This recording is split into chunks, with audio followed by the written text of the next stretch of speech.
Bismillahirrahmanirrahim. Alhamdulillahillazi arsala rasulahu bil huda wa dinil haq liyuzhirahu 'ala ad-din kullih walau karihal kafirun. Asyhadu an la ilaha illallah wa asyhadu anna Muhammadan 'abduhu wa rasuluh.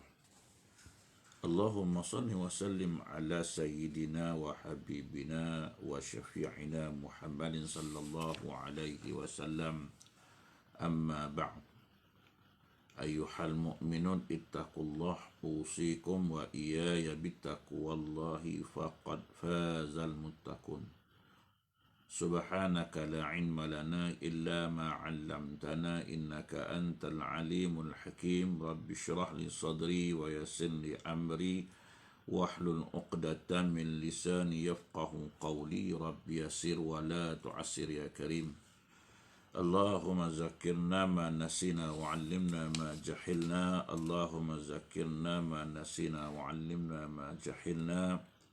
Allahumma zakirna ma nasina wa 'allimna ma jahilna. Tuan-tuan dan puan-puan muslimin dan muslimat, mudah-mudahan dirahmati Allah Subhanahu wa taala insyaallah. Pertamanya kita manjatkan rasa syukur terhadap Allah Subhanahu wa taala kerana dengan limpah kurnia dan inayahnya kita masih lagi diberi kesempatan, masih lagi diberi peluang, kelapangan waktu, kesihatan yang baik, sehingga kita sama-sama dapat melaksanakan tuntutan-tuntutan Allah Subhanahu wa taala dan meninggalkan segala larangan-larangan Allah Subhanahu wa taala insyaallah. Insyaallah pagi ini kita menyambung kembali seperti mana yang kita rancang. Pagi ini kita menyambung pengajian kita dalam kitab Qaulul Tam fil Ahkamil Imam wal Ma'mum, di mana dalam bab hukum imam dan makmum yang diterjemahkan oleh Datuk Syekh Haji Zakaria bin Haji Ahmad Tuan Besar Ahli Majlis Fatwa Negeri Kedah, di mana kita masuk kepada masalah yang ke-79. Masalah yang ke-79 adalah takbir ada 6 bahagi. Takbir itu ada 6 macam. Takbir terbahagi kepada 6 bahagian. Pertamanya takbir istibsyar, iaitu takbir memohon kegembiraan yang kita dah bahas sebelum ni, bila Nabi bila mana orang-orang Quraisy kata bahawasanya Nabi telah ditinggalkan orang musyrik. Dia kata tak kala wahyu lambat turun, berkatalah orang-orang musyrikin Mekah waktu itu, dia kata Muhammad telah ditinggalkan oleh Allah Subhanahu wa taala dan dibenci oleh Tuhannya. Maka turun ayat memberitahu kepada Nabi Muhammad SAW, ma wadda'aka rabbuka wa ma qala, Tuhanmu ya Muhammad tidak meninggalkanmu dan tidak benci kepadamu. Bila turun ayat ini, setelah turunnya ayat ini, bertakbir Rasulullah SAW, dan takbir itu dinamakanlah takbir istibsyar, yakni takbir pohon mengembirakan. Di mana Allah Subhanahu wa taala berfirman, walitukmilul iddata walitukabbirullaha ala ma hadakum. Dan supaya kamu cukupkan bilangan puasa sebulan Ramadan, dan supaya kamu membesarkan Allah kerana mendapat petunjuknya. Walitukmilul iddata walitukabbirullaha ala ma hadakum. Dan supaya kamu cukup bilangan puasa sebulan, dan supaya kamu membesarkan Allah kerana mendapatkan petunjuknya. Di mana setelah kita berjaya mendapat kemenangan, berita gembira yang kita telah pun habis sebulan Ramadan, kita pun selalu akan bertakbir. Allahu Akbar, Allahu Akbar itu. Yang kedua ialah takbir istinsar, iaitu takbir mohon kemenangan. Adalah Rasulullah SAW apabila bertemu dengan seteru, bertakbir ia 3 kali lalu ia bertempur. Ini yang dipanggil takbir istinsar, iaitu takbir memohon kemenangan. Rasulullah SAW apabila bertemu dengan seteru, bertakbir ia 3 kali lalu ia bertempur. Ini yang biasa kita buat ni, takbir Allahu Akbar, Allahu Akbar. Yang ini dia panggil takbir istinsar. Yang ketiganya ialah takbir kerana memadam api. Sabda Nabi SAW, iza waqa'al hariqu fakabbiru, apabila berlaku kebakaran maka hendaklah kamu semua bertakbir. Apabila berlaku kebakaran maka hendaklah kamu semua bertakbir. Iza waqa'al hariqu fakabbiru, bukan terjerit-jerit, tetapi yang disuruh Nabi SAW ialah kita pakat semua bertakbir. Bertakbir beramai-ramai. Mudah-mudahan Allah Ta'ala memadamkan api tersebut. Yang keempat, takbir litaskini iwal gubar, iaitu takbir supaya memberhentikan angin ribut. Iaitu takbir supaya memberhentikan angin ribut dan debu. Kuat sangat ribut, angin kuat, debu banyak sangat. Sabda Nabi SAW, iza hajatir rihu fakabbiru, maka hendaklah kamu bertakbir. Apabila bertiup angin kencang, datang ribut, maka hendaklah kamu semua bertakbir. Ini yang keempat. Yang kelima, takbiratul ihram kerana nak sembahyang. Yang keenam ialah takbir dua hari raya. Ini 6 bahagian-bahagian takbir yang disebutkan di dalam kitab ini. Takbir istibsyar, istinsar, memadamkan api, memberhentikan angin ribut. Kemudian takbiratul ihram dan takbir 2 hari raya. Ini yang ke-79. Yang ke-80. Disunatkan bagi imam membaca semua zikir dan bacaan sembahyang. Ini sunat hukum. Dan telah disunatkan bagi imam membaca semua zikir dan bacaan sembahyang. Telah berkata Al-Imam Syafi'i rahimallahu ta'ala, disunatkan bagi imam membaca segala zikir dan bacaan-bacaan di dalam sembahyang dengan sekira-kira tidak meninggalkan sesuatu daripada sunat-sunat ab'ad dan daripada sunat-sunat hay'ah. Dan janganlah memadakan dengan sekurang-kurang zikir dan bacaan-bacaan yang ringkas dengan tidak mengambil dan menguasai bacaan-bacaan yang paling akmal, yakni paling sempurna. Waalaikumsalam. Boleh insya-Allah. Tu Haji Ramli insya-Allah boleh. Boleh bantai dah, tak ada masalah. Tapi kuliah belum boleh lagi lah. Muanteh dah boleh dah kan. Tapi kuliah belum boleh lagi. Kuliah kat rumah je lah, live je lah tu Haji Ramli. InsyaAllah. Dia kata, telah berkata Imam Syafi'i rahimallahu ta'ala, disunatkan bagi imam membaca segala zikir. Disunatkan imam membaca segala zikir dan bacaan-bacaan di dalam sembahyang dengan sekira-kira tidak meninggalkan sesuatu daripada sunat-sunat ab'ad dan sunat-sunat hay'ah. Inilah, jangan memadakan dengan sekurang-kurang zikir dan bacaan. Yang sebaik-baiknya sempurnakan bacaan zikir kita, semua yang ada. Kena sempurnakan dia elok. Kemudian masalah ke-81, disunatkan bagi orang sembahyang seorang-seorang ni munfarid membaca surah-surah yang panjang. Kita kadang-kadang terbalik, seorang-seorang baca pendek-pendek, ramai-ramai baca panjang-panjang kan. Disunatkan bagi imam munfarid yang sembahyang seorang diri bahawa ia membaca daripada surah-surah yang panjang dan yang sederhana dan baca semua zikir-zikir dalam rukuk dan sujud dan lain-lain. Ini kalau seorang-seorang. Dan berkata pengarang Kitabul At-Tatimmah, lain-lain lagi, makruh hukumnya bagi imam memanjangkan bacaan melainkan jika disukai oleh para makmum dengan demikian. Maknanya hukumnya, dia kata memakruhkan, makruh hukumnya dalam Kitabul At-Tatimmah dan lain-lain kitab, makruh bagi imam ni, bagi orang sembahyang ni, memanjangkan bacaan melainkan jika disukai oleh para makmum dengan demikian. Hukumnya makruh baca panjang-panjang melainkan kalaulah makmum suka. Tapi kalau hari bekerja dan sebagainya, kita kena fikirkan orang nak bekerja. Akhirnya kadang-kadang merunsingkan orang yang nak bekerja ni panjang sangat, sehingga kan jadi satu masalah bagi dia sebab dia nak pergi kerja dan sebagainya lah. Dan dia kata sesungguhnya telah dinaskan oleh Imam Syafi'i rahimallahu ta'ala. Atas demikian dalam kitabul al-um, maka berkata ia, wajib bagi imam bahawa mentakhfifkan, yakni meringankan sembahyang dan menyempurnakannya, melainkan bila sembahyang ia dengan jemaah yang ramai dan ia mengetahui hal mereka sukakan bacaan yang panjang, maka pada ketika itu barulah disunatkan memanjangkan bacaan. Maknanya lainlah kalau makmum ni memang suka baca panjang-panjang, tak ada apa nak buat, imam pun dia suka, imam pun suara sedap dan sebagainya, bacaan pun sedap, tak ada putus-putus, tak ada sangkut-sangkut, maka dia kata pada ketika itu barulah disunatkan membaca, memanjangkan bacaan.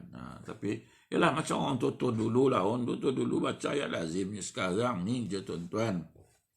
Kadang-kadang imam baca panjang-panjang, ya kena fikirkan makmum yang di belakang, yang berhajat, yang ada anak kecil, kan, yang tua, yang uzur dan sebagainya, maka kita harus memikirkan yang di belakang. Jangan kita ikut suka hati kita nak baca panjang dan sebagainya. Dan jika diketahui oleh imam bahawa para makmum sukakan bacaan yang panjang tapi masjid terbuka kepada orang ramai dan sekiranya mungkin ada orang lain datang setelah imam itu masuk berjemaah dengan mereka, maka dengan keadaan ini pun hendaklah ia meringankan sembahyangnya juga, janganlah memanjangkan. Ada setengah dulu, satu ketika dulu saya membahaskan perkara ini, imam jangan terlalu panjang bacaan sampai membebankan orang. Ada setengah bahagian ustaz tak bersetuju dengan pendapat ini. Dia kata apa? Oh, kita dalam sembahyang nak melatih diri dan sebagainya. Ya, nak melatih diri itu, melatih diri dari sudut mana? Jadi dalam satu forum, kalau saya masih ingat forum itu, ada satu ustaz ni tak setuju bila imam ni baca pendek-pendek. Dia suruh imam ni baca panjang-panjang sebab melatih orang supaya beribadat sesekali kita menghadap Tuhan biarlah. Tapi dalam hukum dia harus mengirakan bahawasanya makmum yang di belakang. Kita jangan mengirakan diri kita, kita memikirkan makmum yang di belakang. Apakah makmum ini makmum yang tak ada masalah, tak ada kerja, makmum yang sehat, makmumnya suka dan sebagainya. Maka hukum ini kalau kita tengok dalam kitab ini, dalam kitab Qaulul Tam fil Ahkam Imam wal Makmum, dia kata jika diketahui oleh imam bahawa para makmum sukakan bacaan panjang, makmum sukalah, tetapi masjid terbuka kepada orang ramai, dengan sekira-kira mungkin ada orang lain datang setelah imam itu masuk berjemaah dengan mereka, maka dengan keadaan ini pun hendaklah ia meringankan sembahyangnya, juga janganlah memanjangkan. Ini dibahaskan oleh Imam Syafi'i rahimallahu ta'ala dalam kitab Al-Um. Wajib bagi imam, wajib bukan sunat lagi, wajib bagi imam mentakhfifkan, yakni meringankan sembahyang dan menyempurnakannya. Maksudnya rukuk, sujud sempurna, tapi jangan panjang. Jangan memanjangkan bacaan sehingga kan membebankan para jemaah, merunsingkan para jemaah dan sebagainya lah. Masalah yang ke-82. Petua Ibnu Salah pada masalah memanjangkan bacaan dalam sembahyang jemaah. Tersebut dalam fatwa Syekh Abu Amrin bin As-Salih. Jika para makmum yang hadir dalam sembahyang jemaah itu sukakan bacaan panjang, melainkan seorang dua sahaja yang tidak suka dipanjangkan bacaan karena sakit atau sebagainya, maka hendaklah ditilik lebih dahulu. Jika kehadiran orang seperti ini sekali dua sahaja datang berjemaah tempat itu, maka hendaklah sembahyang itu ditakhfifkan, diringankan. Jika orang seperti itu selalu datang menghadir jemaah di tempat itu, maka hendaklah sembahyang dipanjangkan kerana meraihkan bagi hak para makmum yang redha dipanjangkan sembahyang. Kalau sesekali orang yang sakit ni datang, maka hendaklah kita takhfifkan. Tapi kalau memang kita memang biasa panjang dan dia pun selalu datang, maka boleh dipanjangkan, dia kata. Dan hak mereka tidak luput, pahala mereka tidak hilang dengan sebab kehadiran seorang dua itu yang tidak suka sembahyang itu dipanjangkan.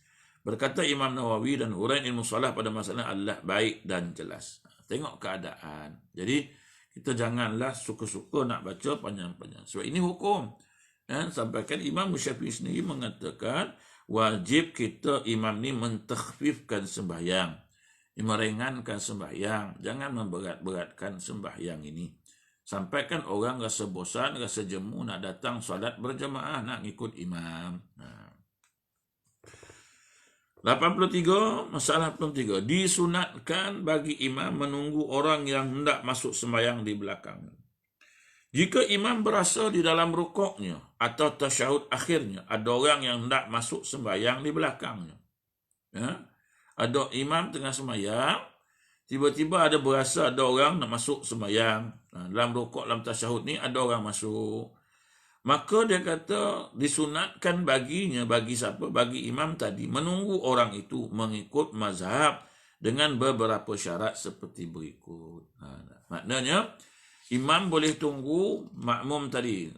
Kita waktu tasyahud, tiba-tiba berasa ada orang angkat takbir nak masuk sembahyang. Allahu Akbar. Belum dia duduk, kita pun bagi salam. Assalamualaikum. Assalamualaikum. Atau waktu tengah rukuk, ada orang masuk. Allahu Akbar. Kita tengok orang tu nak rukuk, kita pun bangkit. Biar dia rasanya jangan dapat rakaat. Baru tahu siapa solat lambat. Yang ini ada syarat-syarat lah. Jangan bersangatan lama masa menunggunya. Ini syarat pertama. Boleh tunggu tapi jangan lama sangat. Kita tunggu dia tak takbir-takbir juga. Tunggu tak takbir-takbir juga. Bila nak takbir ni dia nak masuk ke tak masuk. Kan? Maka tak boleh bersangatan lama masa menunggu. Okey. Yang kedua, jangan membezakan antara orang-orang yang nak masuk itu, samakanlah di antara orang-orang yang syarif mulia atau tidaknya. Jangan membezakan. Jangan membezakan antara orang-orang yang nak masuk tu, samakanlah antara orang yang mulia ataupun tak. Kisahlah siapa pun masuk. Oh, dia ni orang yang ni kita tunggulah. Dia ni orang besar-besar ni kena tunggulah. Dia ni orang kampung ni tak payahlah. Oh, dia ni YB ni kita tunggulah, tak payah. Kan? Jangan beza-bezakan. Samakan saja. Siapa pun tak kisahlah. Oh, dia ni orang alim, dia ni mufti ni, tunggu. Tak. Hukumnya jangan membezakan. Syarat dia jangan membeza-bezakan siapa pun orang tu. Yang ketiga, hendaklah penungguan itu dengan qasad taqarrub, menghampirkan diri kepada Allah Ta'ala, bukan kerana perhubungan kasih mesra kepada makhluk. Kita tunggu tu pasal apa? Qasad nak menghampirkan diri kepada Allah Ta'ala. Maknanya tujuan kita tunggu tu ialah agar dia sama-sama dapat mendekatkan diri pada Allah Ta'ala dengan secara kita berjemaah dan sebagainya. Yang keempat, tidak takut luput waktu. Jangan pasal nak nunggu dia sampai luput waktu dan terkeluar sembahyang daripada waktunya. Dan jika ditakuti, dikhawatirkan, maka ditilik jika pada sembahyang Jumaat. Haram atasnya demikian itu kerana mengeluarkan Jumaat daripada waktunya. Kalau sembahyang Jumaat, hukumnya haram kita tunggu kalau sampai keluar waktu. Okey, keluar waktu salat Jumaat. Haram hukumnya dia kata. Sehingga kan kerana mengeluarkan Jumaat daripada waktunya boleh meluputkannya. Dan kerana inilah telah menyebut oleh ashab, jika tidak tinggal daripada waktu Jumaat melainkan sekadar masa yang dapat menunaikan sembahyang di dalamnya, perkara yang wajib seperti 2 khutbah dan sembahyang 2 rakaat, nescaya wajib atasnya meringkaskan. Ringkaskan khutbah, ringkaskan solat, bila mana khawatir akan keluar daripada, tertinggal daripada waktu Jumaat. Okey. Syarat yang keempat, syarat yang kelima. Janganlah orang yang hendak masuk sembahyang itu daripada orang yang kebiasaannya lambat dan melewatkan takbiratul ihram sehingga kepada rukuk imam dengan kerana was-was atau malasnya atau lembabnya. Dan orang seperti demikian janganlah menunggunya. Jangan menunggu pasal kelembapan dia tu, was-was dia tu jangan. Jangan kita tunggu. Maknanya janganlah orang yang nak masuk sembahyang itu daripada orang yang kebiasaan lambat. Kita tahu dia ni jenis memang lambat. Kita pun tunggu juga. Tak boleh. Dia ni memang takbir 10 kali. Pasal was-was. Tak boleh. Maknanya kena teruskan sajalah. Makna tak perlu tunggu. Sebab ini kebiasaannya.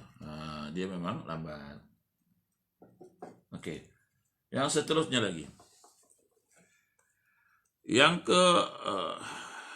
Enam, hendaklah orang yang hendak masuk daripada orang yang dipercayai mendapat rakaat dengan sebab sempatnya rukuk dengan imam. Jika ia bukan daripada orang yang percayai mendapat rakaat, maka janganlah menunggu sama sekali kerana tunggunya tidak ada faedah baginya. Yang kita tunggu ni ialah orang yang nak masuk tu pasal dia nak dapatkan rakaat, dipercayai mendapat rakaat dengan sebab sempatnya. Sempatlah dia rukuk, maka dia kata, wah, sunatlah kita menunggu dia sebab dia nak dapatkan rakaat. Tapi kalau dia memang tak sempat untuk dapatkan rakaat, maka tak perlulah kita tunggu dia. Yang ketujuh, hendaklah sembahyang orang yang hendak masuk itu terkait daripada qada. Dan jika sembahyangnya berkendak pada qada seperti sembahyangnya kerana hormat waktu, maka janganlah ditunggu. Ini masalah syarat-syarat boleh tunggu. Syarat-syarat boleh tunggu. Orang yang nak masuk sembahyang, imam boleh tunggu. Yang ke-88 masalah makruh memanjangkan bacaan kerana tujuan meramaikan jemaah. Pasal apa nak panjang ni? Jika masuk seseorang mengimam pada sembahyang jemaah, kemudian ia memanjangkan bacaannya kerana tujuan supaya diikuti oleh orang ramai untuk membanyakkan dengan mereka sembahyang jemaah, atau supaya dapat diikuti seorang laki-laki yang masyhur yang biasanya ia selalu hadir berjemaah di tempat itu, maka hukumnya makruh dengan ittifaq, dengan muafakat semua ashab seperti mana jelaskan dalam syarah Al-Muhazzab. Hukum dia, kita pasal apa baca panjang? Pasal nak tunggu selagi orang tu tak datang, kita panjang terus. Biasa orang tu datang panjang. Hukumnya adalah sepakat ulama ashab kita, dalam syarah Muhazzab kata hukumnya makruh. Dan berkata ia, telah berkata mereka ashab ini, dan sama ada masjid itu dalam kawasan pasar atau satu tempat yang biasanya manusia datang selepas iqamah berpuak-puak atau tidaknya. Sama ada lelaki yang ditunggu itu orang yang masyhur kerana agamanya atau ilmunya atau dunianya, maka semuanya itu makruh hukumnya dengan ittifaq ashab kita. Kerana berdasarkan umum sabda Nabi SAW, iza salla ahadukum bin nas falyukhaffif, apabila salah seorang daripada kami menjadi imam dalam sembahyang kepada orang lain, maka hendaklah ia takhfifkan, ringankan sembahyang. Jadi iza salla ahadukum bin nas falyukhaffif. Kata Nabi SAW, apabila salah seorang daripada kamu hendak menjadi imam, kamu menjadi imam dalam sembahyang, dia kata kepada orang lain, maka hendaklah ia ditakhfifkan, diringankan sembahyang itu. Okey. Telah berkata Imam Nawawi, adapun jika imam itu belum lagi masuk sembahyang, belum lagi memulakan sembahyang sedangkan waktu sembahyang telah masuk dan sebahagian bermakmum telah pun hadir, dan berharap ia, yakni imam orang ramai, akan bertambah datang lagi, maka disunatkan ia, yakni imam, menyegerakan sembahyang.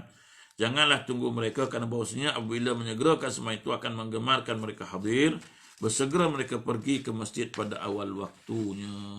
Ni kalaulah kata Imam Nawawi, kata ada pun jika imam tu belum lagi masuk sembahyang, belum lagi mula sembahyang sedang waktu sembahyang itu telah masuk, dan sebahagian daripada makmum telah pun hadir, ada sebahagian dah datang, dan berharap ia imam akan orang ramai bertambah datang lagi, tunggu sebab mungkin orang ramai lagi, maka disunatkan ia imam menyegerakan sembahyang. Janganlah tunggu mereka, kerana bahawasanya apabila menyegerakan sembahyang itu akan menggemarkan mereka hadir, dan bersegera mereka pergi ke masjid pada awal waktunya. Masalah yang ke-85. Kalaulah sembahyang jemaah tidak dapat didirikan pada awal waktu, maka afdal ditakhirkan sembahyang supaya dapat berjemaah. Kalaulah sembahyang jemaah tak dapat didirikan pada awal waktu, maka afdal ditakhirkan, dilewatkan sembahyang supaya ia dapat berjemaah. Okey.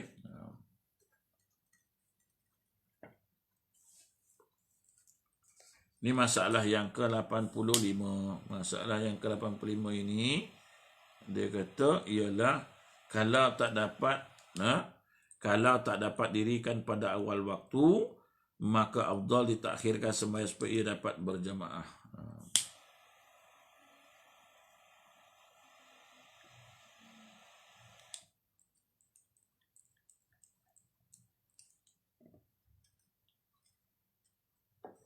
Okey.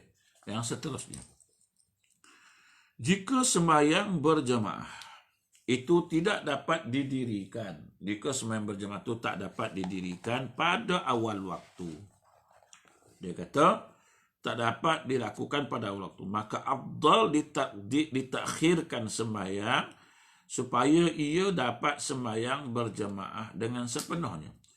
Berkata qil, bermula sembahyang seorang diri pada awal waktu itu lebih afdal daripada sembahyang berjemaah pada akhir waktu. Tetapi jika ia sembahyang awal waktu bersendirian munfarid, kemudian ia sembahyang pula serta jemaah, maka itulah yang paling baik sekali untuk menghasilkan fadilat jemaah. Okey. Jika sembahyang berjemaah itu tidak dapat didirikan pada awal waktu, maka afdal ditakhirkan sembahyang supaya ia dapat sembahyang berjemaah dengan sepenuhnya. Ini satu pendapat lah. Okey. Dan ada orang kata qil, ada orang kata bermula sembahyang seorang diri pada awal waktu itu lebih afdal daripada sembahyang berjemaah pada akhir waktu. Ini pendapat. Dia kata ada orang cakap afdal sembahyang seseorang, sembahyang awal waktu pada sembahyang akhir waktu. Tetapi jika ia sembahyang awal waktu bersendirian, munfaridlah seorang-seorang, kemudian ia sembahyang pula serta jemaah, maka itulah yang paling afdal. Sembahyang awal waktu seorang-seorang. Kemudian ada jemaah, ada sembahyang jemaah, maka boleh tak dia sembahyang jemaah itu? Maka dia pun serta jemaah lagi pula lepas sembahyang munfarid, sembahyang berjemaah pula. Ini yang paling baik sekali untuk menghasilkan fadilat berjemaah, fadilat jemaah itu, kata ada orang cakap. Dia kata okey. Disunatkan bagi makmum menegur imam jika ia membaca salah. Disunatkan bagi makmum menegur apabila didapati imamnya salah pada bacaan seperti mana disunatkan. Demikian bagi orang yang salah bacaan di luar sembahyang, dan berkata al-mutawalli. Disunatkan bagi makmum menegur apabila didapati imamnya salah pada bacaan ayat seperti mana disunatkan. Demikian bagi orang yang salah bacaan di luar sembahyang. Sama hukumnya. Sunat kita tegur imam yang baca salah. Begitu juga di luar sembahyang pun ada orang baca Quran salah, kita sunat menegur bacaan itu. Dan berkata al-mutawalli, dan janganlah makmum kemudian janganlah makmum, dia kata janganlah makmum itu menegurnya selama ia imamnya mengulang-ulang bacaannya sehingga diam ia. Ianya apabila imam itu berhenti daripada mengulanginya, barulah boleh makmum menegurnya. Imam tengah mengulang baca lagi kan. Imam ulang tak ingat, dia ulang, ataupun salah dia ulang. Kemudian dah habis dia tak boleh juga, barulah kita menegur, makmum menegurnya. Dan jika makmum menegur imamnya dengan kasat bacaan, nescaya tidaklah batal sembahyangnya. Demikian juga ia kasat menegur dan bacaan atau diikhtilafkan, walaupun dengan kasat semata-mata menegurnya, tidaklah juga batal sembahyangnya. Dan demikian juga ia duduk, ia dalam salah satu daripada rakaat sembahyangnya, bertasbih ia bertujuan memberitahu imamnya. Demikian dijelaskan oleh Syekh Abu Ishaq, berdasarkan bahawa teguran itu daripada muslihat sembahyang juga. Bersalahan jika minta izin seseorang nak masuk ke rumahnya, walhal ia sedang dalam sembahyang dan membacanya, udkhuluha bisalam.